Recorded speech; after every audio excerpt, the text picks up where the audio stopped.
In this tutorial, I'm going to show you how to easily add glass window reflections in Photoshop. So this is a really easy process that you can do. Only takes a few clicks and it looks really realistic. So the first thing you need is you obviously need a picture of someone drinking a coffee. They need to be indoors, otherwise it will look strange if they're outside. So have that, and then also you need a random street view. You can use anyone that you've got, it doesn't really matter.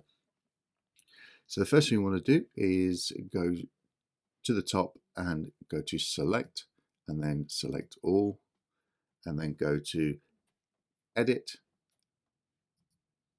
and then copy, and then come over to your portrait, and we want to go to edit and then paste. So you can press Control Command T to transform the image. So if your image comes in and it's smaller, for instance, like that, you can then just move this around until it fits the portrait that you've got. And you can just click on the little tick up here and that will set everything for you. So now what we want to do is come to our layers panel, and we want to convert this to a smart object. The reason we want to convert this to a smart object is so that we can go back later if necessary and change any of the settings. So right click and then just select convert to smart object. So what we want to do is simulate the reflections, and they would not be in focus, so we need to blur them. That's the first thing that we need to do. So we want to come up to the top here and go to filter, blur, and then Gaussian blur, and you can apply anywhere between 10 to 15 pixels to give you a really good effect, and then just select OK. Now what we want to do is change the blending mode of the layer to screen.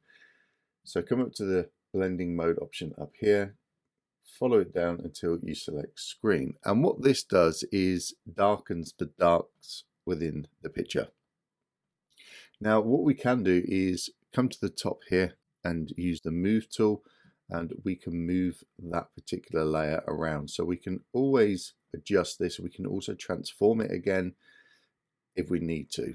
So you can do that just to position the actual picture. So if you press Control Command T again and Control Command minus just to zoom out, you can then move this around until you're happy.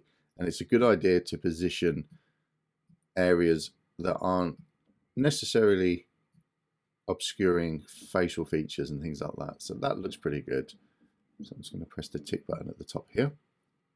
So I want to fine tune these reflections because they're looking a little bit bright at the minute. So let's come down to the bottom here and let's select a levels adjustment. Now what we want to do is create a clipping mask. So what this will mean is that we're only adjusting the street view and not the portrait. So come to the bottom here where this square is with a arrow with a line through it, just select that and you'll see that this little arrow will appear at the top here, and it means you're just then affecting the street view.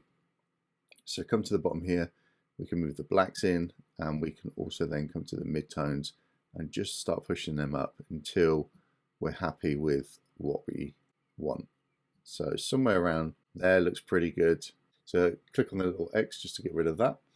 Now what we want to do is just take out some of the hue and saturation on this because the actual reflections look a little bit too bright. So come down to the bottom and select a hue and saturation adjustment, and then let's just bring this saturation down, and you can see if I do this then it's affecting the whole of the image. So what we need to do again is make a clipping mask. So just click on the little clipping mask tool there and then come to the saturation, bring it down, and you'll see that that is just affecting the reflections now.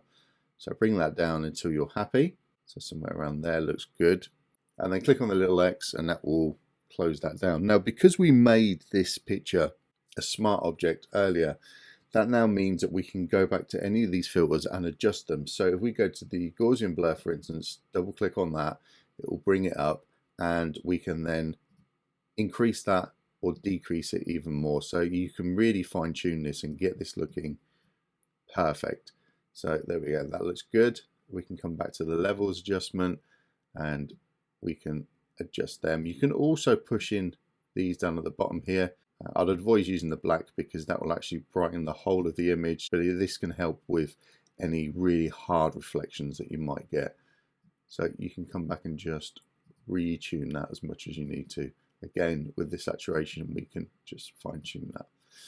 That's how you do it. So it's as simple as that. So if we come to the history panel, click on the little camera, you can see there's the before and there's the after.